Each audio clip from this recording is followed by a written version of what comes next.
قل هذه سبيلي أدعو إلى الله. Assalamualaikum warahmatullahi wabarakatuh. Alhamdulillah, kita ketemu lagi di channel Pemberantas Kemaksiatan Kaum Muslimin. Dan seperti biasa, sebelum kita masuk ke pembahasan, kami ingatkan untuk kaum muslimin yang belum subscribe ke channel ini, silahkan subscribe untuk mendapatkan notifikasi ketika ada video-video yang terbaru yang kita upload di channel ini. Dan untuk yang sudah subscribe, kami ucapkan jazakumullahu khairan katsira. Dan kaum muslimin, kita kembali membahas tentang Gus Baha kaum muslimin. Lagi-lagi video Gus Baha membuat analogi-analogi yang nggak nyambung dalam perkara ibadah kaum muslimin. Ya, coba kita simak videonya dulu kaum muslimin. Pernah ada diskusi di Jakarta, ini kisah nyata. Apa dalilnya setelah sholat salaman? Mana hadisnya? Itu dijawab hadisnya, tentu kita kesulitan. Kalaupun ada hadisnya dhaif semua yang masalah musafahah. Akhirnya mau tidak mau dijawab pakai cangkem melek. Boleh nggak kamu setelah salam nyalain HP yang off? Boleh. Boleh nggak ke kamar mandi? Boleh. Oh berarti kencing boleh, nyalain HP boleh. Yang nggak boleh itu ingat Allah. Tuh kaum muslimin ya, kalau kita baca caption yang ada di video tersebut kaum muslimin ya, captionnya ya nggak salah-salah. Ya. Cerdasnya Gus Baha menjawab orang yang suka membid'ah-bid'ahkan. Captionnya nggak salah-salah kaum muslimin. Ya. Cerdasnya Gus Baha menjawab orang yang suka membid'ah-bid'ahkan. Ini kan membahas masalah salam-salaman setelah sholat. Di video ini, Gus Baha sudah jelas mengatakan, kalau kita mau menjawab pertanyaan orang-orang yang mempertanyakan amaliyah salam-salaman setelah sholat, kalau kita mau menjawabnya secara dalil, itu akan kesulitan. Dan jelas mengatakan Gus Baha tadi, ya, kalaupun kita jawab dengan hadis yang ada tentang masalah musafahah, itu hadisnya dhaif semua. Coba, di sini kan sudah jelas kaum muslimin, sudah jelas hadisnya dhaif semua. Terus apa lagi? Ya.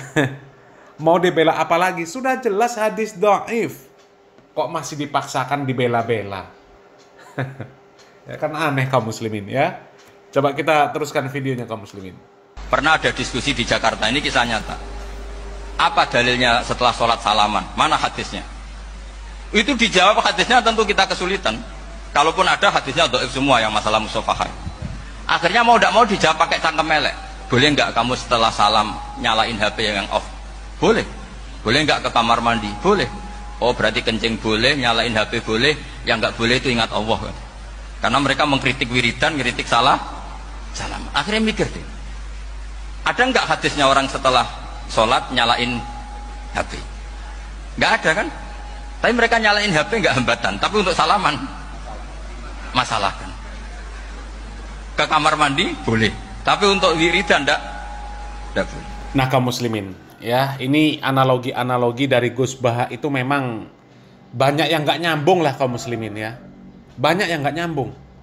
Di video sebelumnya kita sudah membahas analogi-analogi dari Gus Baha yang nggak nyambung sama sekali. Ya, itu kok bisa ya, ATM dianalogikan sama keris. Ya, di video sebelumnya kan kita sudah bahas itu kaum muslimin. ATM dibandingkan sama keris. Kalau bawa keris itu syirik, kok bawa ATM nggak syirik? Ini kan analogi. Analogi model apa kayak gini kaum muslimin?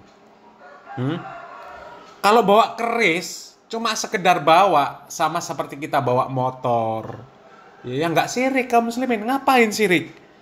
Ya, tapi kalau meyakini keris itu punya khodam, ya ada makanannya. Keris ada makanannya. Makan apa orang besi kok mau makan? Makan apa besi? Dikasih makan menyan, dikasih makan bunga. Kemudian kalau di malam-malam tertentu dimandikan. Itu apa? Ritual apa kalau keris diperlakukan seperti itu? Ada pantangan, keris nggak boleh ditaruh di belakang, apa di bokong misalnya. Ya.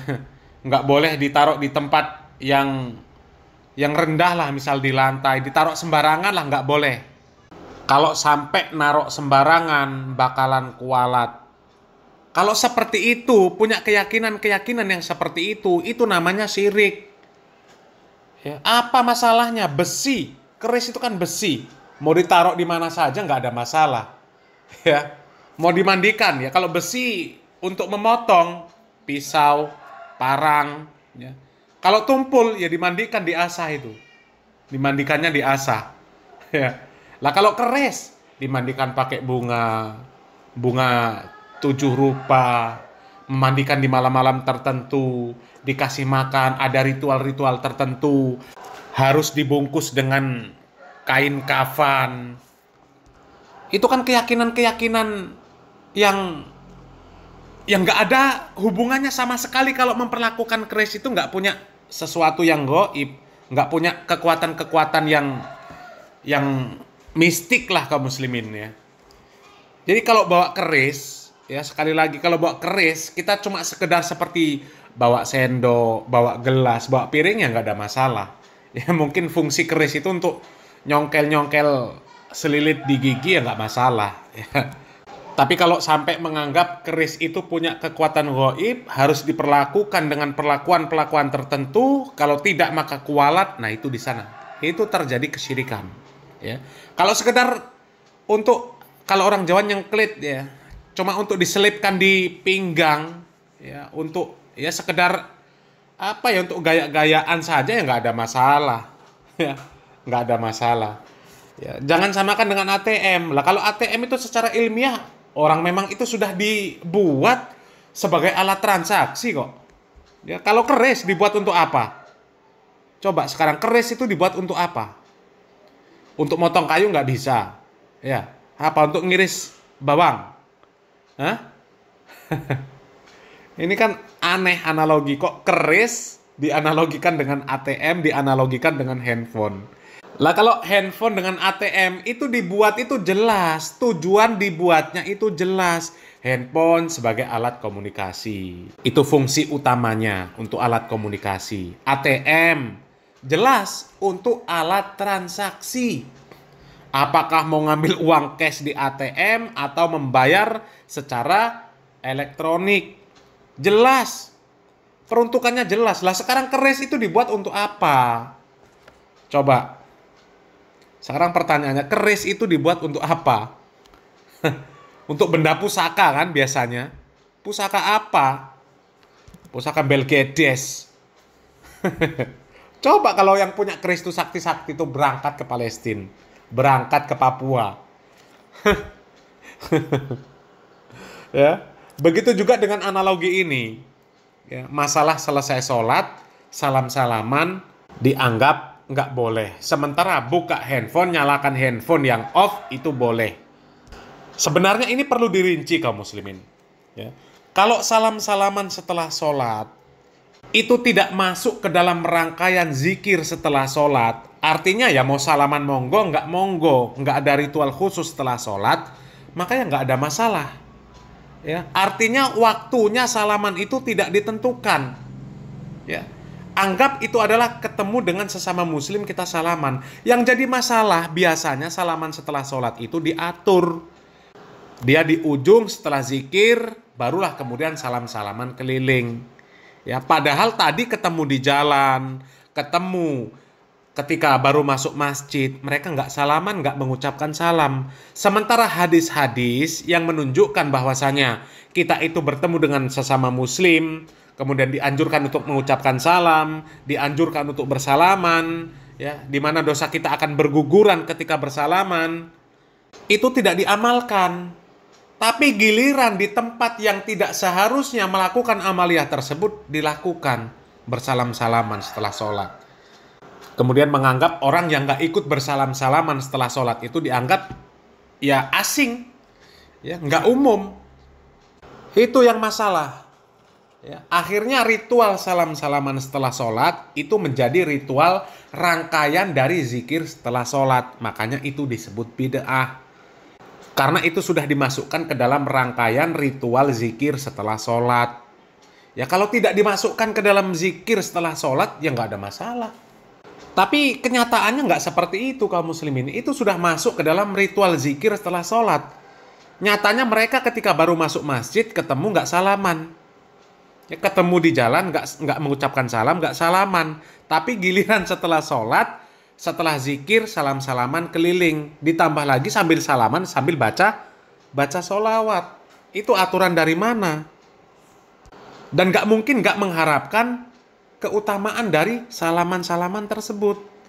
Kalau buka handphone, nyalakan HP yang mati setelah sholat, itu nggak ada orang yang punya keyakinan saya nyalakan handphone, nyalakan HP ini setelah sholat, ini akan mendapatkan keutamaan, pahala ini dan itu. Nggak ada.